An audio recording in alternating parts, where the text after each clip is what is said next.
Carolina Araújo, Antisthenes within the Socratic Querelle des Femmes. Thank you, Don. I hope you can all hear me well. I'm just trying to share my screen with you so we can see I hope you can see this well. It's a PowerPoint. So I'd like to begin thanking Donald Morrison and the ISSS for the invitation and telling you that this is part of a greater research project aiming to describe a querelle des femmes among the members of the Socratic school. So that's why I call earlier querelle des femmes. So querelle des femmes is the name of a philosophical debate on women that lasted between the 15th and the 17th centuries, on which you can find valuable information at the Querelle website, project website, querelle.ca. So in claiming that there is a Socratic Querelle des femmes, I submit that we can identify a similarly intense debate among Socratic philosophers of the 14th century before the Common Era. Like the later version, the earlier Querelle is evident in different kinds of texts, speech, dialogues, treatises, apothegms, testimonies, anecdotes. Within a much more restricted group than its later sister, the Socratic Querelle centers on the philosophical virtue of women, that is, if women can indeed practice the same philosophy Socrates impersonated. Because Socratic philosophy was not purely theoretical, our Querelle has an important real-life component. Like the later one, it's not only about men theorizing on what women can or cannot do, it is about men doing something about it and women doing philosophy. That is, the often dismissed group of Socratic women philosophers. So I shall start with some brief methodological remarks. Many of the sources we have depict Socrates as holding that the virtue of men and women is the same. However, there is clearly some variation on how this is explained and justified in the texts themselves. The approach I adopt to this problem is what I call the contamination hypothesis. Socratic sources dispute their founders' philosophical heritage. They are not neutral reports. Because they are engaged with philosophy themselves, these authors report their own view on general matters and sometimes report Socrates as holding them, and while attributing the view they reject to other characters. This is what I call contamination. Contamination should not breed our skepticism in dealing with Socratic sources. I propose that it's perfectly fine to work with contamination because in dealing with Socratism, we work with intertextuality and dispute. So sources are responding to facts and to other sources. This is simply how history goes. So I do not apply the contamination hypothesis to treatises and speeches, but I think contamination is the case of Socratic dialogues, as well as non-mimetic narrative sources such as apothegms, testimonies, anecdotes. For the stories they tell are versions of facts, just like the Socrates we know about are versions of Socrates. So there are two major references in this discussion. None of them subscribe to my contamination idea, but they inspired to me.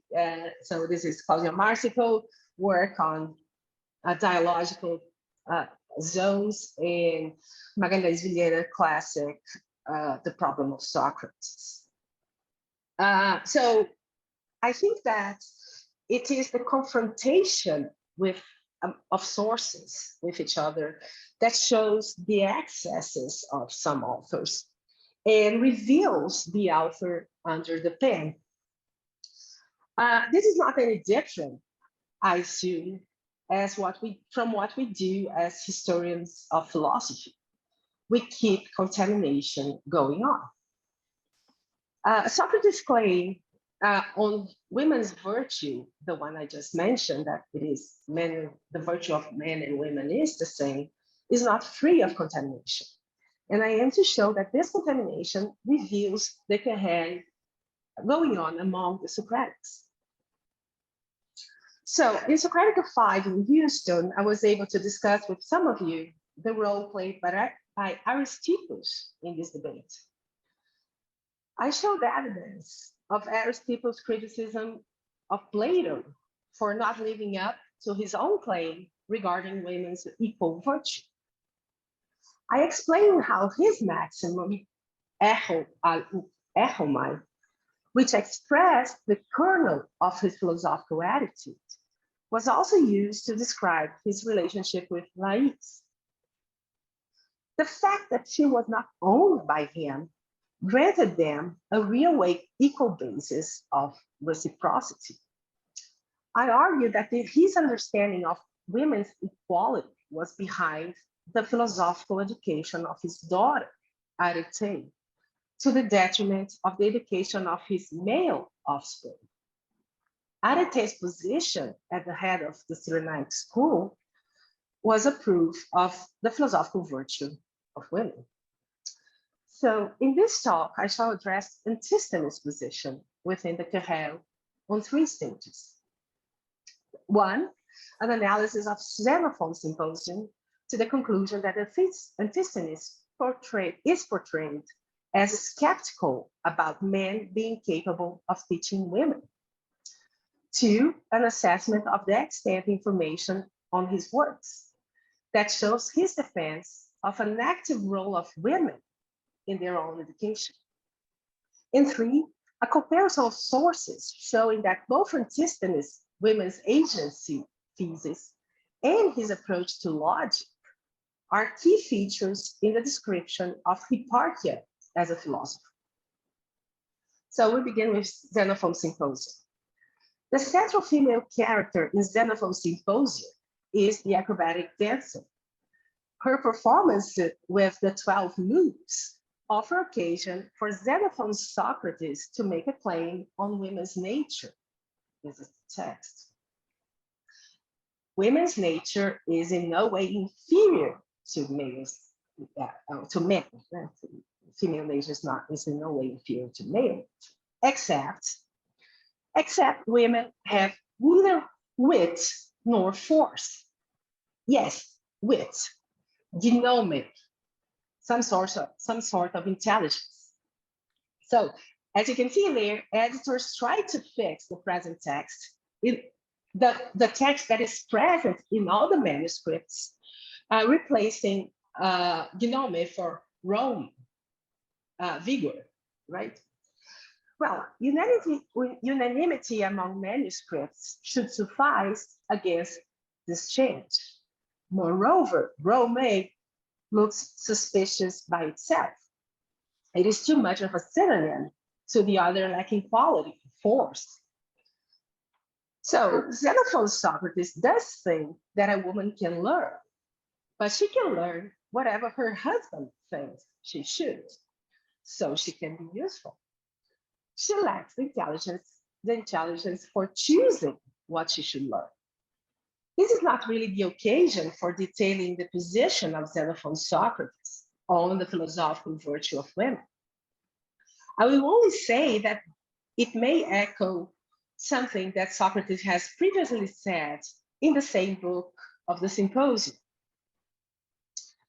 So when Claudius suggests bringing some perfume into the party, Socrates rejects it by arguing that perfumes make everyone smells the same, whereas the scent that suits men is different from the one that suits women. As the scent that suits free men differs from the one that suits, as the scent that suits free men differs from the ones that suit slaves. This is the comparison. So we have this idea that we should not treat different things as the same. So let us come back to our previous passage. In the light of what I just said, we can now notice that the nature of women is no way inferior, but this does not mean that it is the same. As mentioned, width and force are differences. And this seems to be the reason why it is the role of men to teach women, more specifically their wives, in order to make them useful.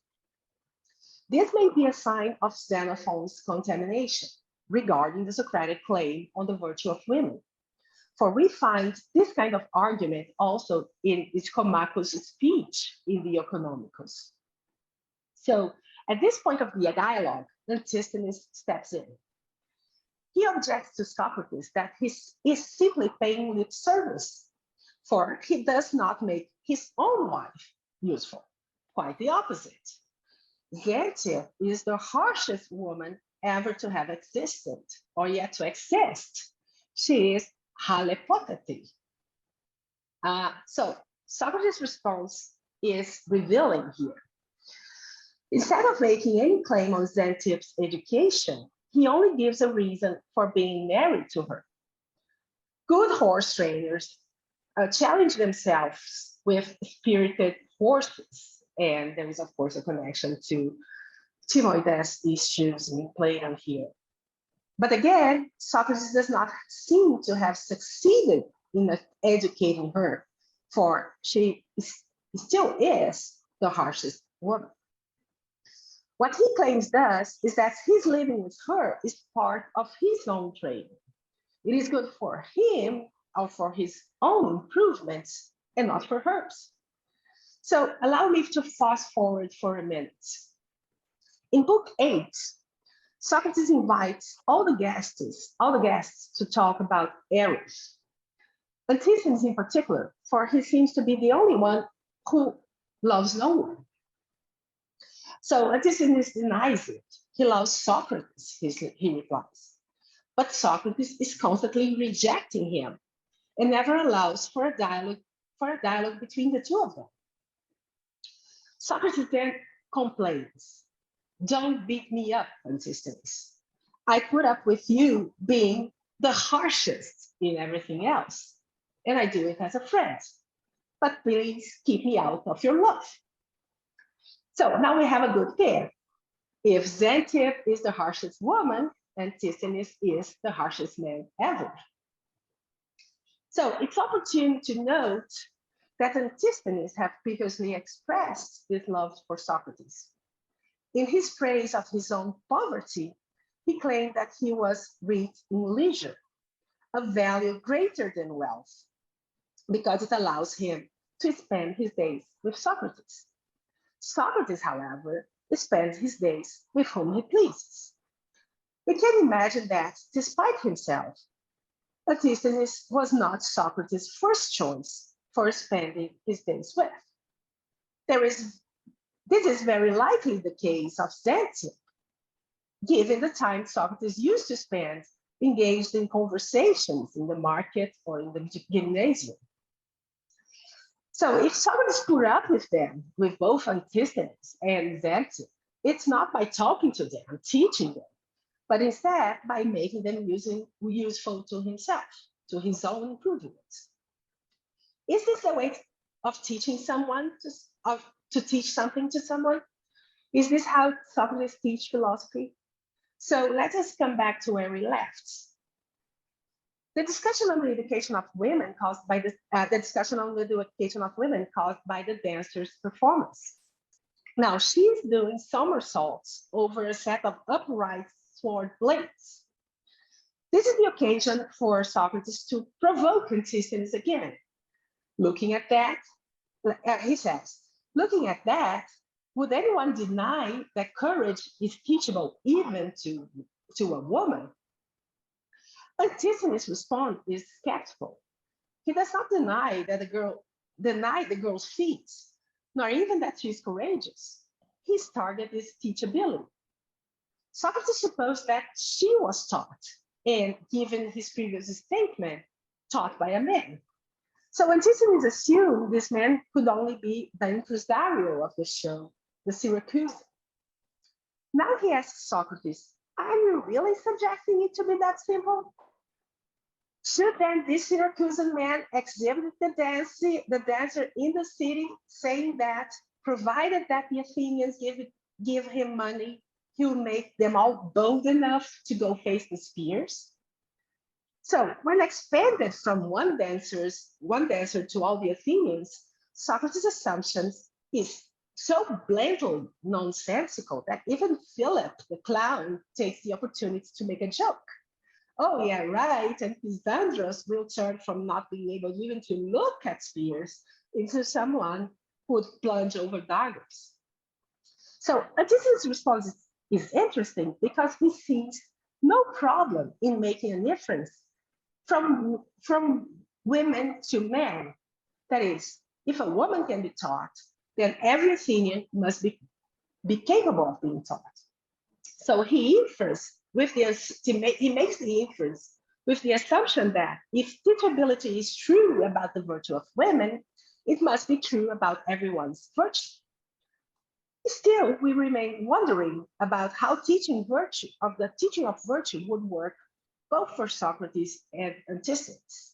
So we may find a hint, and this is not much more than a hint, in Socrates' speech about what he values most, his speaking abilities, his mastrotheia. So he boasts about being able to make both men and women more attractive to their clients.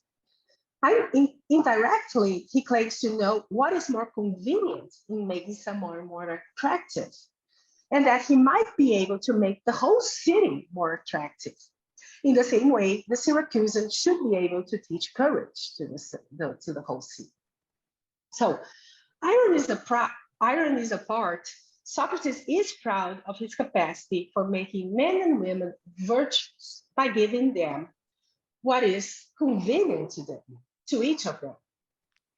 So I think this suits the view Xenophon has on Socrates as someone very useful for everyone. So now let us contrast this with the description of Antisthenes Xenophon puts in the mouth of Socrates. He's not a pimp, says Socrates. He's an expert in an adjacent technique, the procuring of free people. As we know from Aeschines against Timarchus, proagogeia is a crime. So there is a nuanced distinction between the two techniques. One is about improving, the other one is about matching. Antisthenes, Socrates says, brought Callias to Hippias and Prodicus.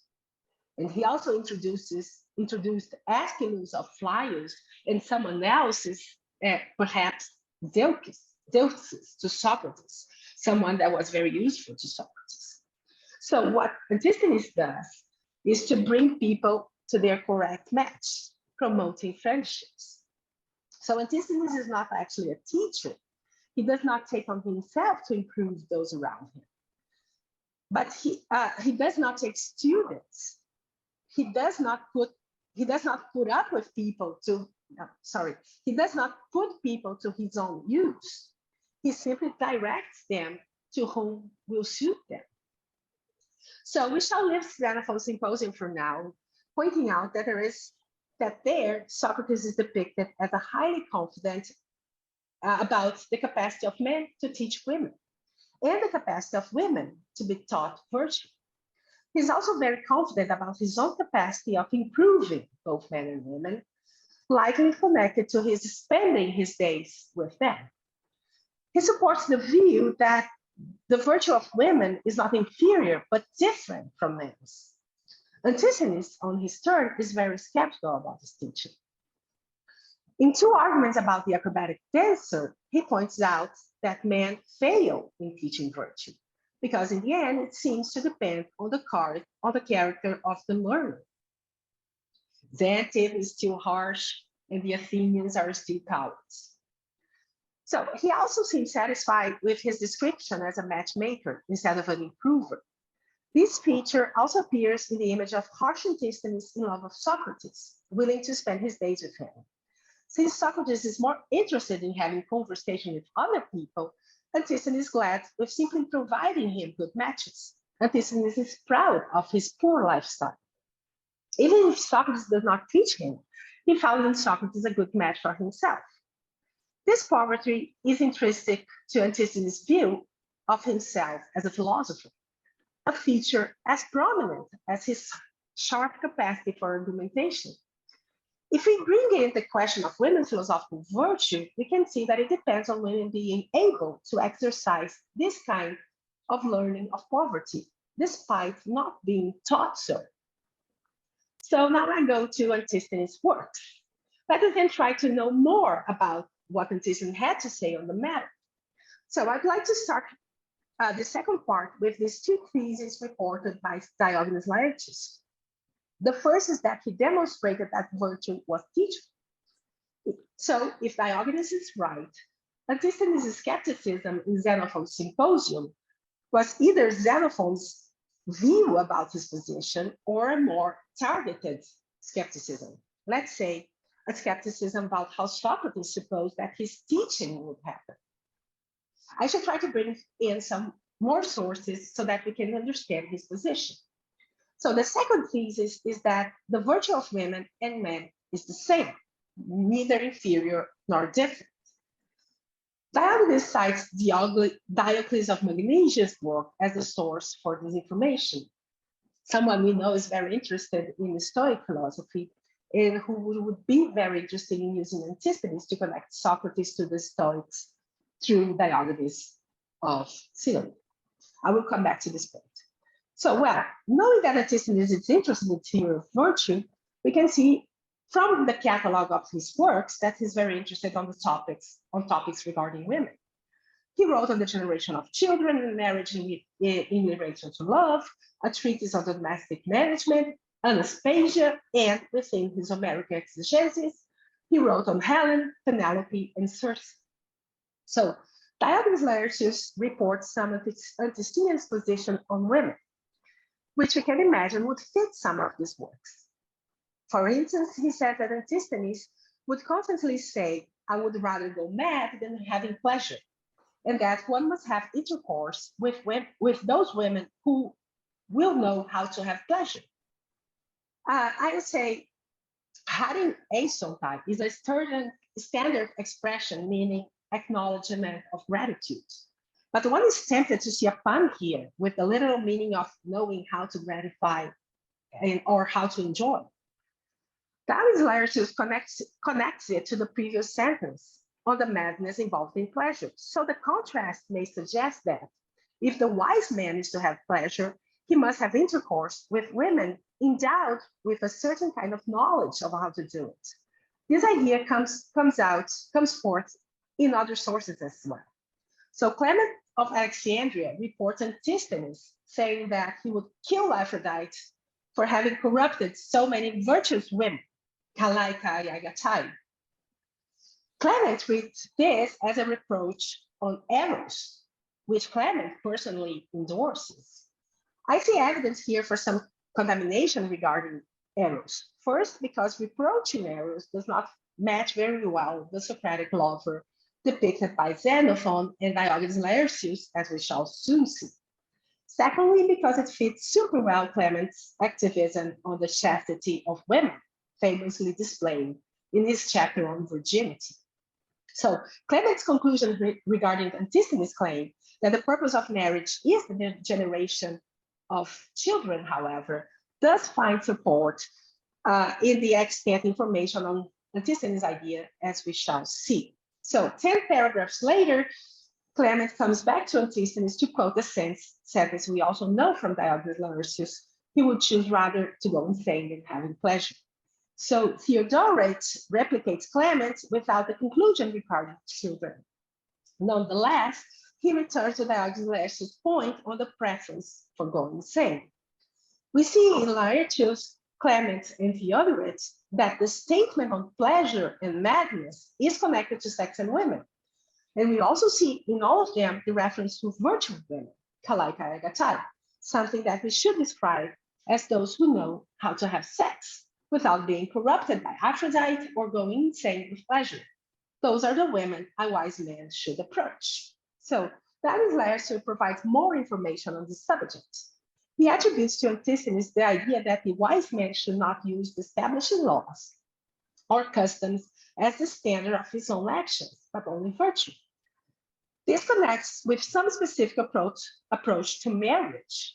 It is for the sake of generating children, as we saw before in Clemens. The imperative is that the wise man should look for women with best natures. This does not entail eugenics. I think that within the frame of the previous quotations, it is more likely to refer to women who know how to have sex. It is remarkable that a group of scholars try to tamper with this text, suggesting that one should marry a woman of no talent, aphiastatis, as you see there. But no manuscript supports that. So besides, Clement and Theodoret also offer us good support for Antisthenes referring to women as philopagatai. And this goes very well with being euphiastatis. So Laertius emphasizes that marriage does not entail a denial for eros. Quite the opposite. The wise man knows how to love. He loved virtuous women. Virtue has precedence over the established laws or customs. And if this means a different kind of marriage, it does not entail anarchy.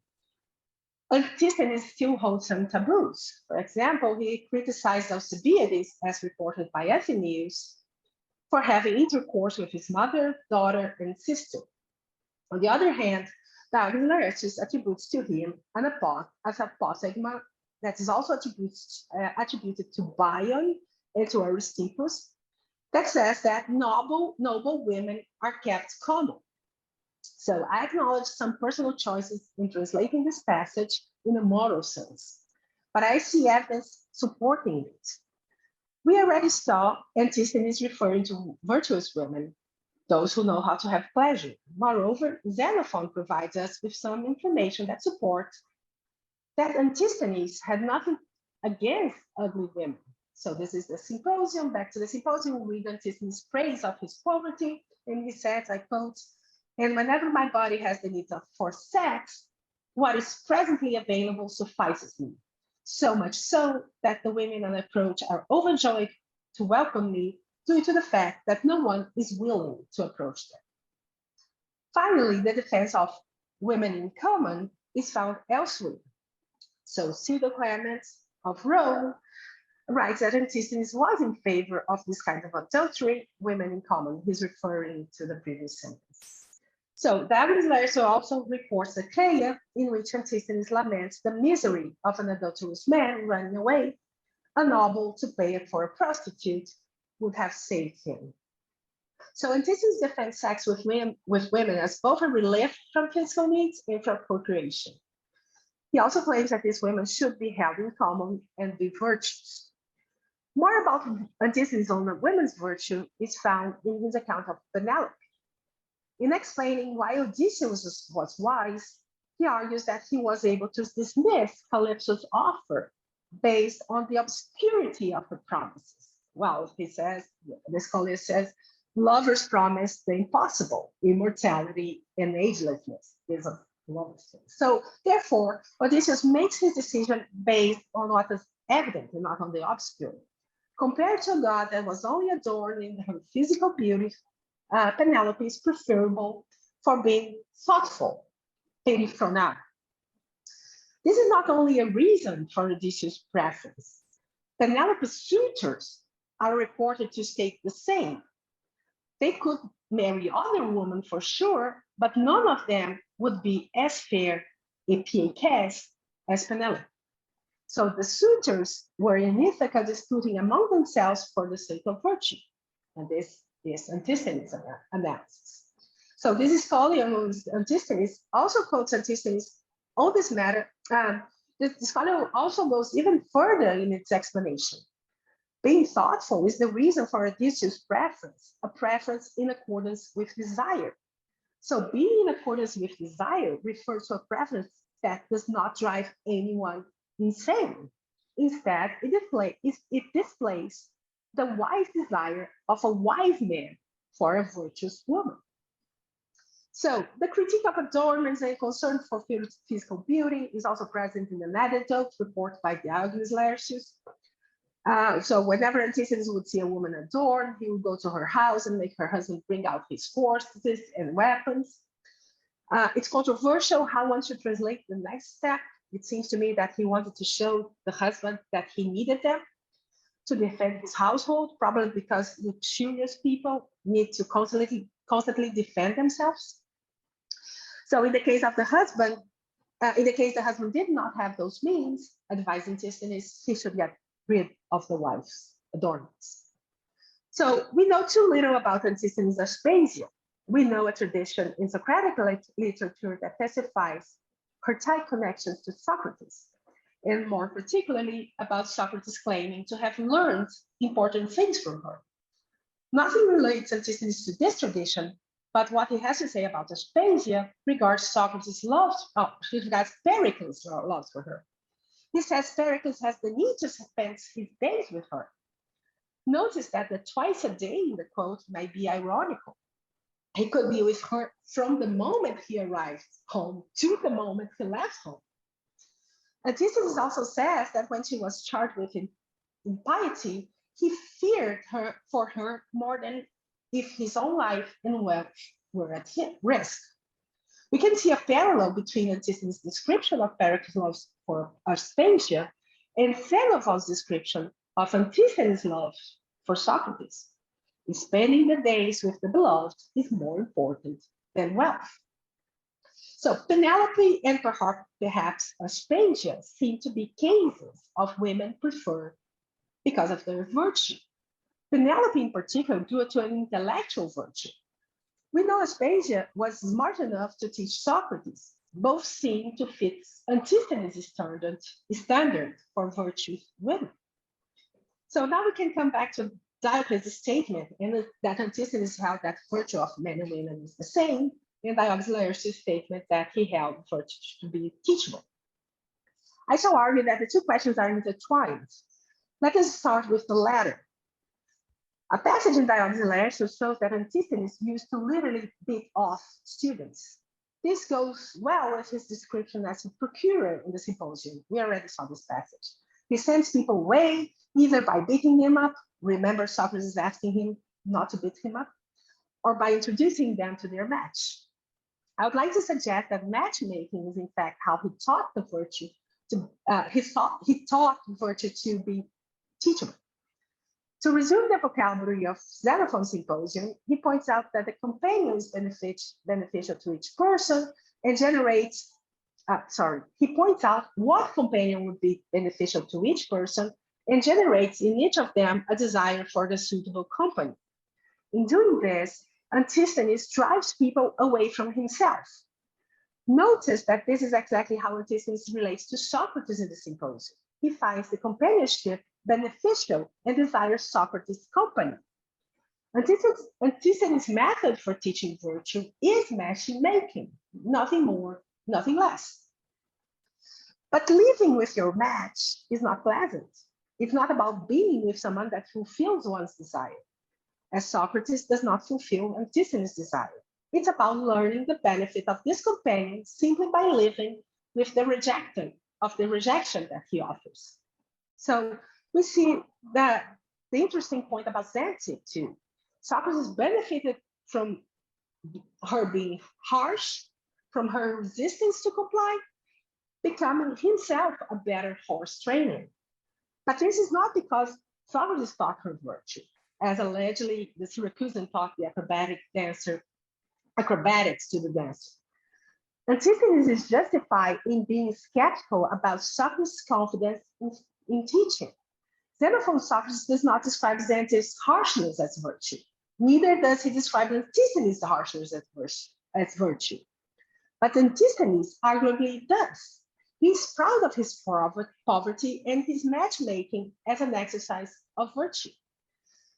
Perhaps Xantippe is virtuous as well, not because Socrates taught her to be useful, but exactly because living with him could have turned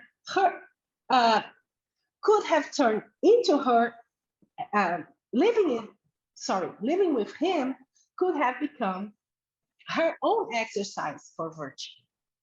But this, I submit, is, Antisthenes would say, this depends on her. There is nothing Socrates can do to teach her if she is not the one engaged in becoming virtuous. So the Querelle is not in front of us.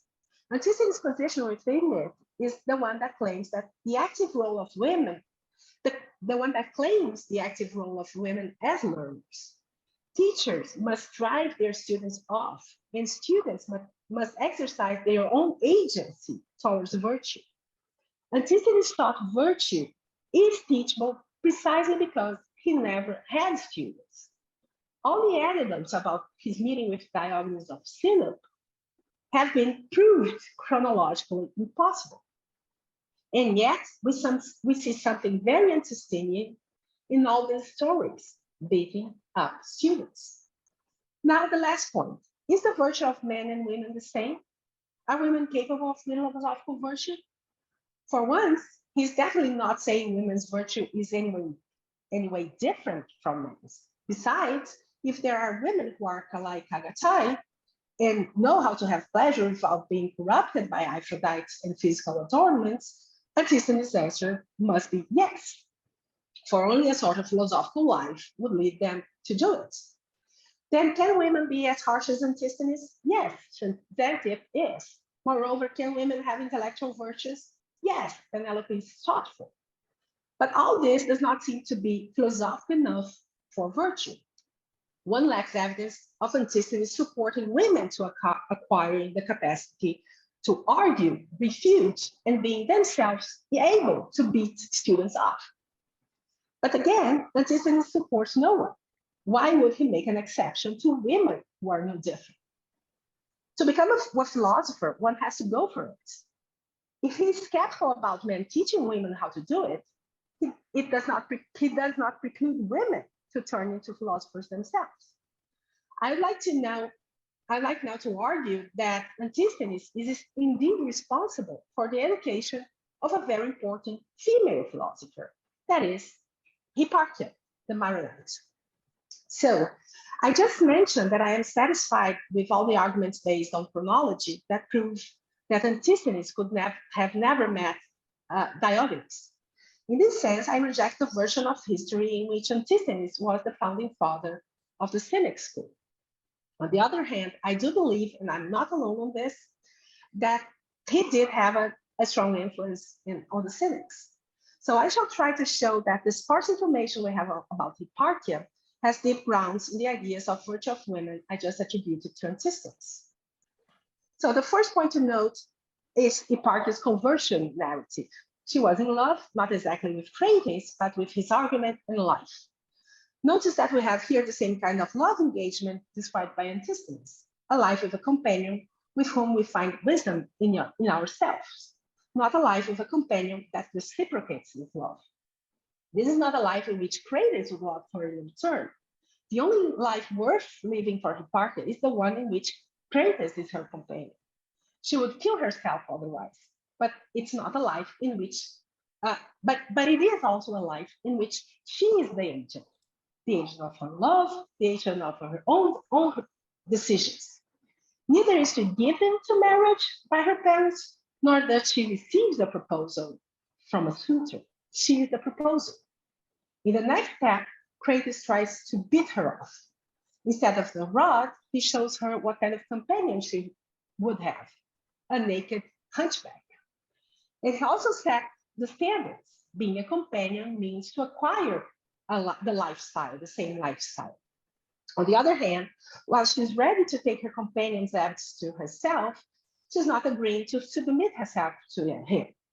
She proves herself as someone that is not going insane in loving. She's going wise.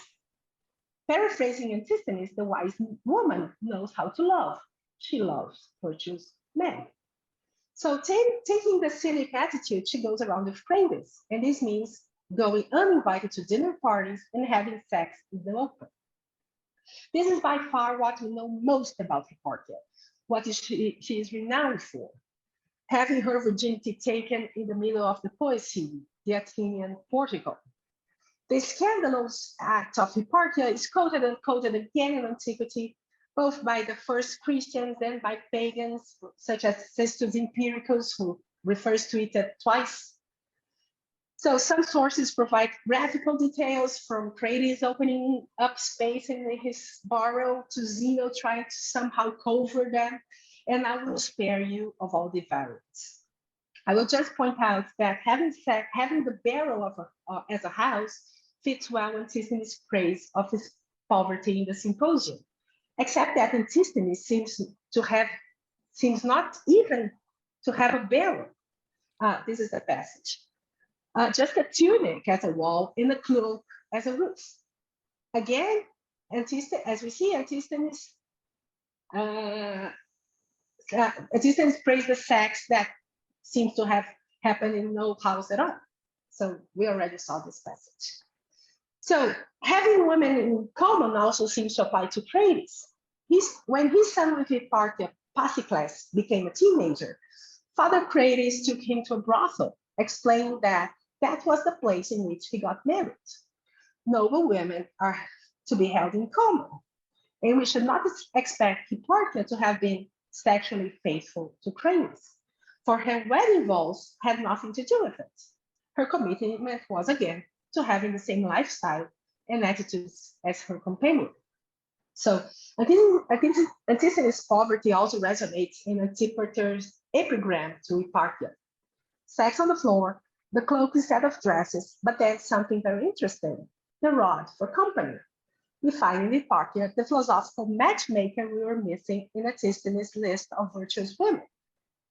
She takes the place of the wise woman, and not only because of the rod, but also because of her capacity for argumentation and refutation. This is clear in the list of works she wrote transmitted by the pseudo, the philosopher hypothesis, some dialectical proofs, and the propositions to Theodore, the so-called ethics. So a hypothesis is a subject proposed for a discussion, a supposition, presupposition, assumption, preliminary statement. So the first title suggests a work discussing the assumptions of philosophers, either examining the principles grounding different philosophical approaches, or formally analyzing how to settle a topic for investigation. An epicurema is the proof of a dialectical syllogism, as opposed to a demonstrative proof. A syllogism is dialectical because it makes inference from accepted premises, which are not necessarily true. The topic of the work could be to find new premises after the accepted ones, or to infer conclusions that those who accept the premise would not concede, and therefore showing their inconsistency. So a proposition is a proposition that affirms or denies something of something. It can also take the narrow meaning of the premise of a syllogism.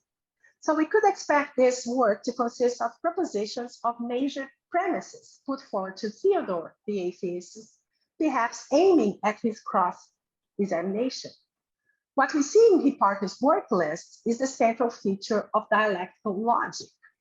Bredin, in a very interesting work coming out soon on Hipparchia, considers that all of her works sprung from her confrontation with Theodore. And this is what just tells us about her meeting here. She refuted Theodore, the so-called atheist, by proposing to him the following sophism.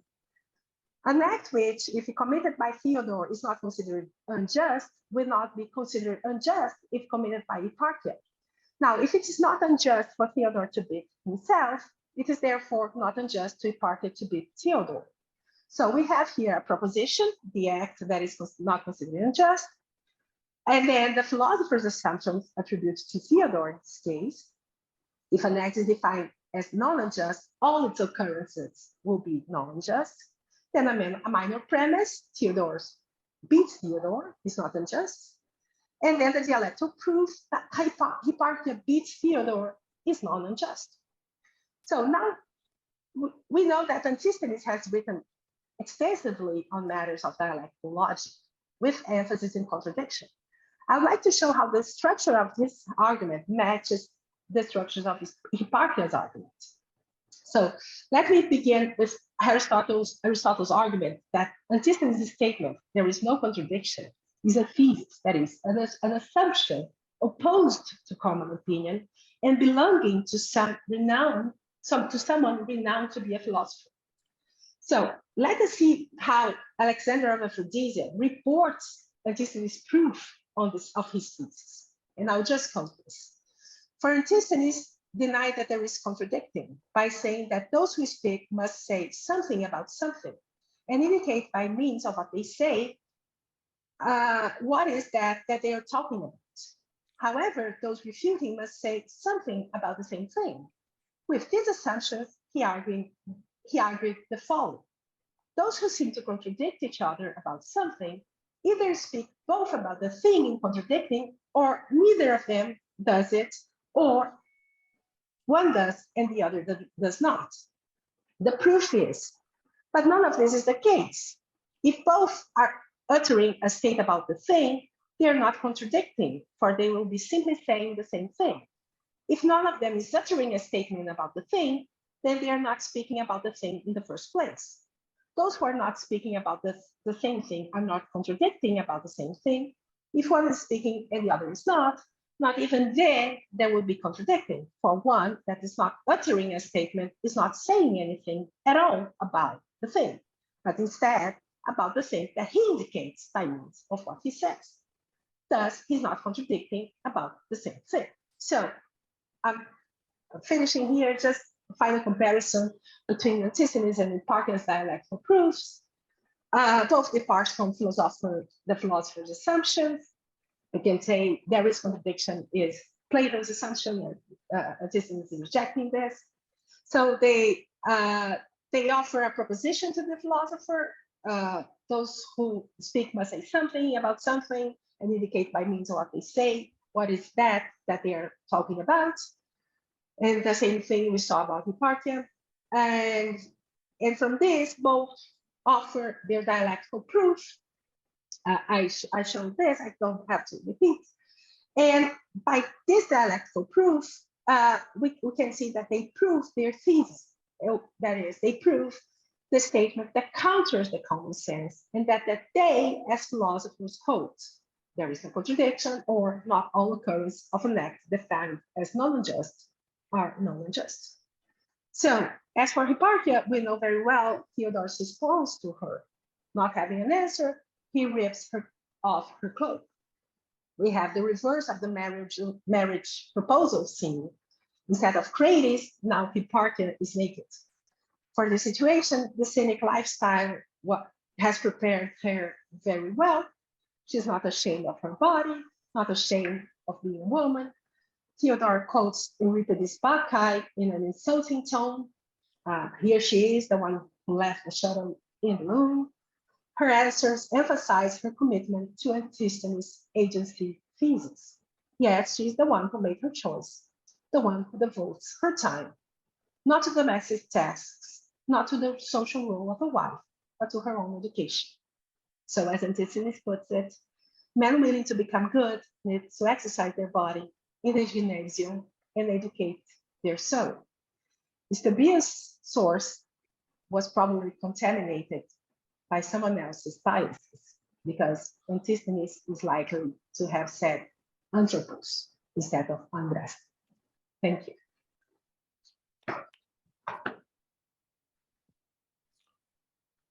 Okay, we'll now have a discussion moderated by me. We use the raise your hand function.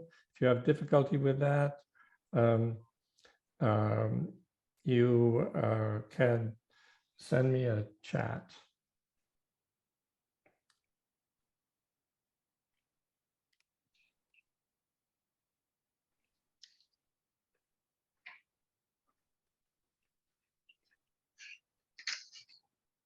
Give people a minute.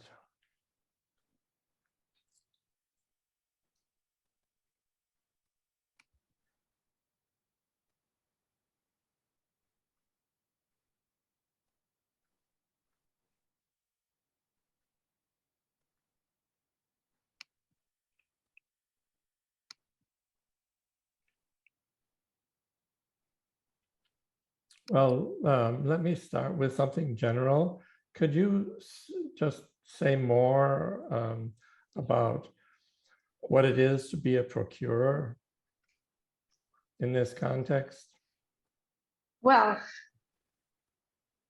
I think the I think we have not much evidence to say exactly what it means in this difference Socrates made between being a pimp and being a procurer. I think the best we can say is from what we have, that the proagogeia was actually the criminal, the crime that was the problematic assumption of making in the end. I think the most important difference there, or you can say, is this kind of agent pimping free citizens, and this is what in general proagogeia is referred to, more than mastropeia, which means simply having a brothel and having this kind of prostitution business. But I think this all comes in a context in the Symposium, and the context is Socrates is trying to say, okay, I can improve people because I know how to make them more attractive, and I know how to make the whole city more attractive. And he doesn't say that about Antisthenes. What he says is that Antisthenes is good at bringing free people together. This was Timarchus' accusation, of course, and I think it's about not about improving them, and not about making them attractive. It's just like bringing them together and making them desire each other. And I think the most important point here is in Xenophon's Symposium, Socrates is portrayed as someone who is confident about his capacity of making people better. And I think this is Xenophon's thesis, right? He's very useful to people. And Antisthenes is not exactly this person. It's not evident that he's useful to anyone. He's useful as matchmaking. And I think that's all we can take out of the context. Okay, next, Victor Science.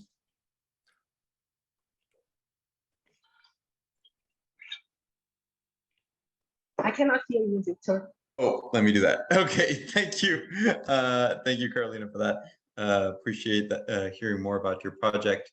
I guess what seems to me like a very kind of big picture question as well. So if I'm thinking about, Aristippus versus Antisthenes, so the first, they seem to be kind of figures in stark contrast to each other, right? So one of them with this big focus on kind of a certain kind of hedonism, pleasure, and the other one saying, "Hey, I'd rather go mad than have pleasure."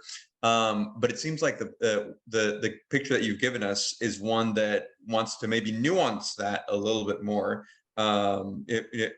Nuance Antisthenes' understanding of the role of pleasure a little bit more than that. So I was wondering if you could tell us a little bit about how you understand the kind of asceticism that Antisthenes would put forward in relation to the question of women. Yeah. So the way I see the Querelle is that, okay, all the Socratics are disputing what is philosophical exercise, philosophical practice, and the way I try to argue is that within their personal frame, how do they deal with the problem of women? Because I think I can show from different sources that they inherited this problem about women from Socrates. So they all felt they had to say something about this issue, how women can become philosophers or not. So, and they ended up, and they all said, and they have different points of view on that. So that being said, there is what we can see is that Aristippus and Antisthenes have completely different views on philosophy and also on friendship and on the relation to others in general. So it was what I tried to show in Houston, for example, and on Aristippus is that he had a very interesting practice of love, and which he had with Lais, and which he both of them had pleasures, but they were not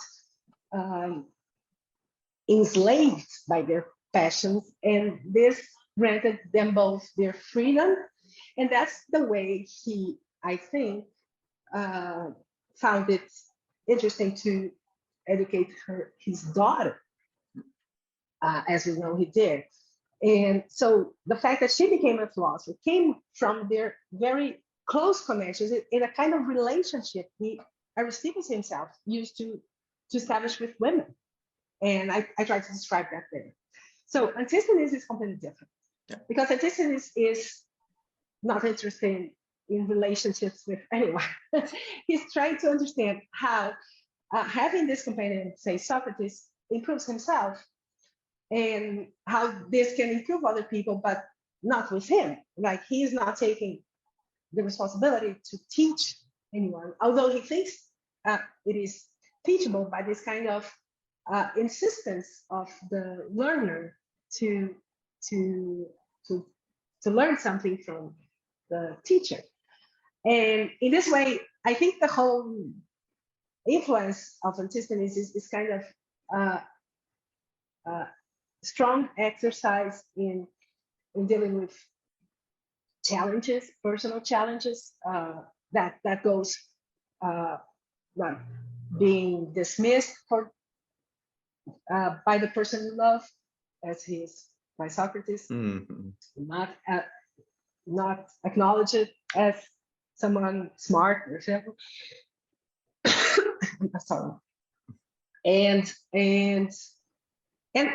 also exercising the poverty. That's the idea, to exercise your poverty, to exercise the lack of resources, and that makes him stronger.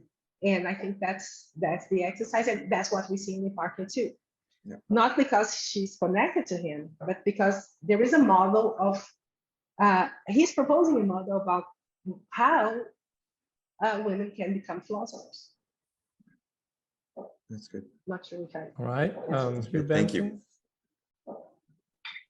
Yeah, hi, Carolina. It's good to see you. I enjoyed the paper. I have one, just a small point. You're probably aware of this, but when you were talking about Don's question about procuring, it seems to me that your idea that matchmaking is a kind of if I understood this right, that matchmaking is Antisthenes' way of teaching, so to speak, that there's a passage in the midwife passage in the Theaetetus, where procuring and helping with childbirth are the same techne, right? And so to whatever extent Socrates teaches in the midwife passage, presumably he also procures. So that I don't know if that helps or hurts, but it struck me as relevant to what you were saying. The sort of bigger question, and I don't know whether I think this is sympathetic, but maybe you can talk more about this. Early on in your talk, the difference between Antisthenes and Socrates in Xenophon seemed to me that they both agreed about women. They just disagreed over whether virtue was teachable, right? And I wonder if what you go on to say is really, it's not so much that Antisthenes doesn't think that virtue is teachable, they just differ over the method of teaching, right? And so anyway, that's all, thanks. Yeah, thank you, Hugh. Yeah, I definitely thought about the passage on the Theses, and the point is that would bring me far away from what I was trying to approach here, because the way I see the relation between Socratic sources is not that we should take Xenophon and put together with Xenophon's use of the Querelle and put together with Tito's a passage on this, and then you have put them together and you have Socrates' view on this. My idea is, my method is kind of the opposite, is that, okay, so I think Plato is now trying to get this word that Xenophon took apart from Socrates and say, no, that's what Socrates does. Socrates does do that. It's not Xenophon, it's not Antisthenes that does that. And so that would bring me to explain the way I see the conflicts, the polemics between Xenophon and Plato. And that would lead me astray from what I had thought here. But I think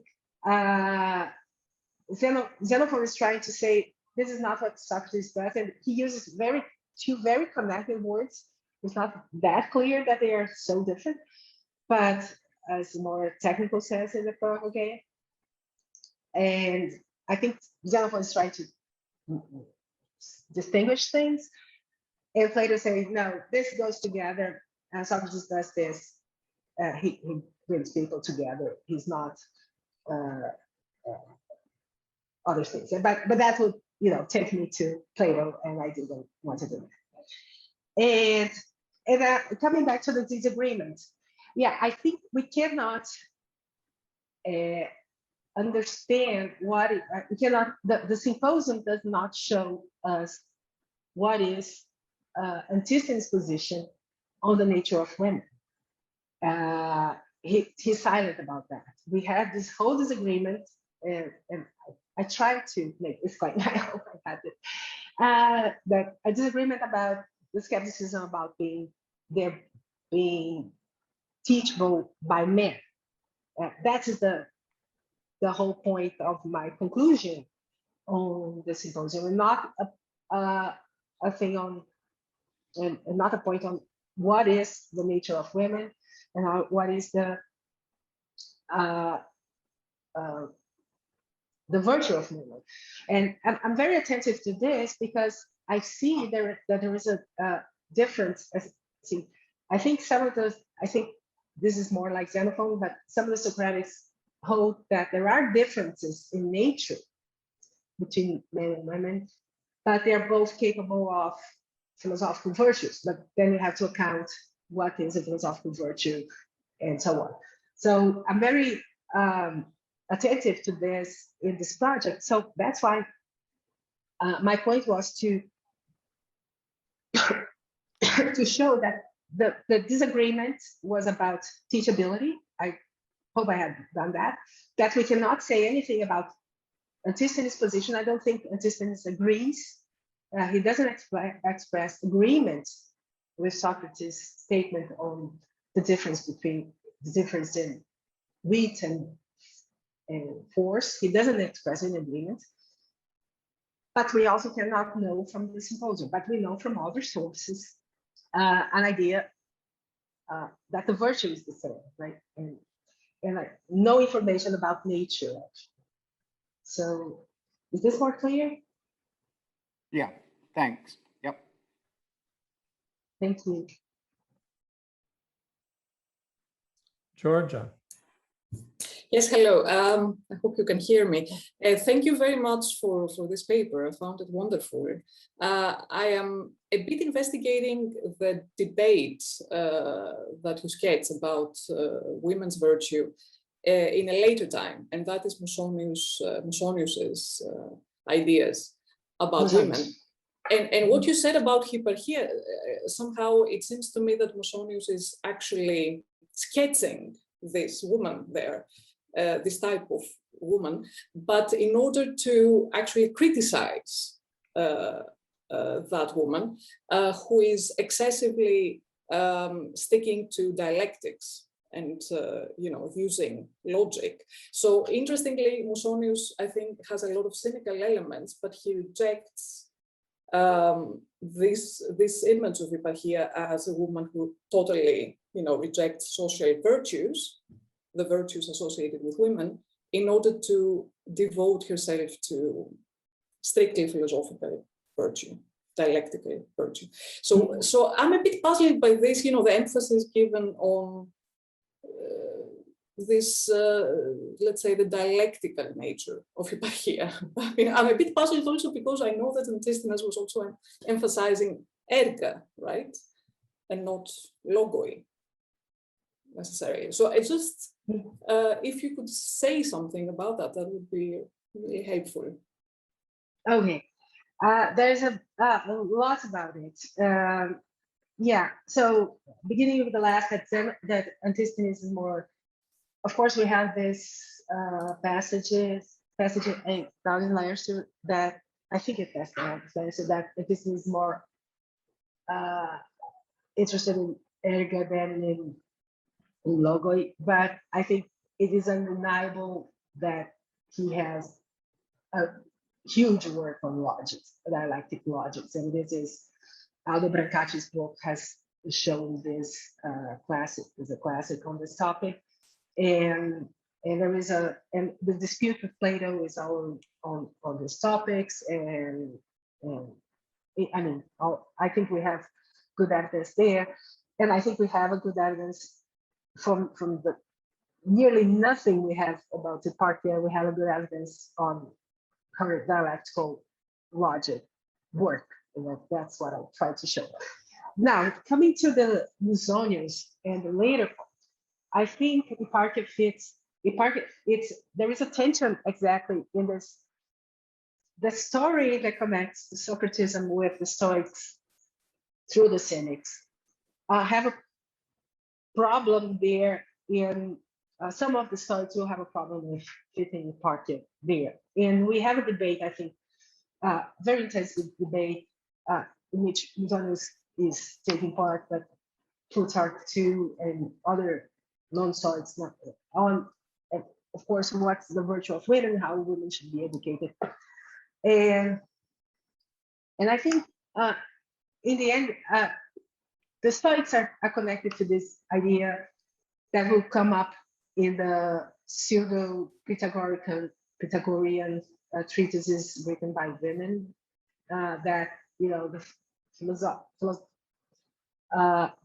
philosophical virtue of women is domestic in a home, and Musonius is interested in that too. So there is a role of philosophy in educating women, but still holding them to the household, holding them to the domestic activities. So I think Hipparchia is a problem there, and we see evidence on this, and that's what I wanted to say, on the false letters attributed from Crates to Hipparchia, in which she is depicted in a very domestic way, like she has given up the life, the public life. She retired to a house, and now she was weaving cloaks to Crates, and all these ideas showed up in these letters. And we see that we know these letters are, pseudo letters from the 1st and the 2nd century, the Common Era, and we see that these are there is this kind of Stoic, there is this kind of whole idea in this period that philosophy is very useful to educate women to stay at home, and this is the myth we see in the pseudo-Pythagorean material, and I think also in the letters on to Hipparchia. None of the letters are written by Hipparchia, but they're sent to Hipparchia. So I think that's the way I see how it goes later. But I think this is interesting because so it shows that Diogenes Laertius is not exactly catering to the Stoics as much as people sometimes think he did. Thank you, very helpful, thank you. You're welcome.